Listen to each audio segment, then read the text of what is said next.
Vous écoutez ITFM.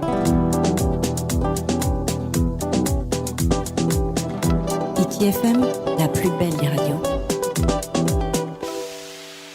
Tara hoere mai orana whaahua tātou i tō tātou whare whaahul a i te imhana api, ti une tātou i whare uire no pop e tenei, i roto i te whaanhol a o te pari re mai, hau atua, te parau no te tīwhaiwhai, tā tātou atua e uira te te momana o, i roto i te whaatere o te i whaanhol anei, i orana tō i oa.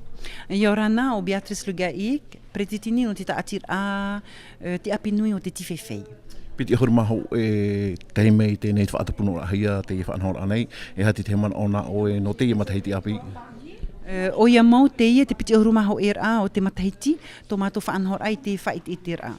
Te vai api nenhe prono te matahiti, nā mua roa te titaur ahia ia te momama, ia whaite me rato, i tā rato tīwhaiwhai, nenhe roa e whaanhau mei no te matahiti, e te piti,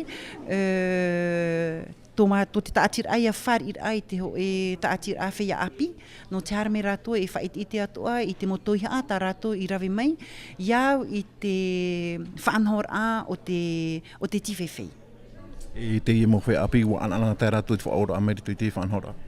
Nen he pro ana te rato te whaor a mei ruto i te whaanhor a, te wha matamua roa rao te taatir a.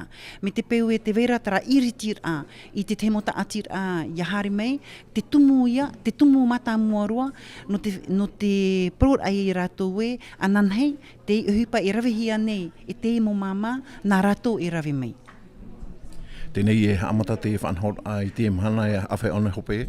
E haamata i te mhana e opani a tatato whait i te rai, te tapati hari mei nei, i te hora pē i te hei hei. Ti te poru nā oe i tō tau huira te rewharo meira? Te poru a, te anir ai i te huir atirai hari mei, hame mat i tatato whait i te rai, te primera oru a te mo mama, nin hea toa rato e hari mei o ne e hoi te temo te hea, no te amaruru ai tō tato mo mama, hora iwa wo matara, hora pē i te hei hei wa opani. Maruru mai te. Maruru. Vous écoutez ITFM.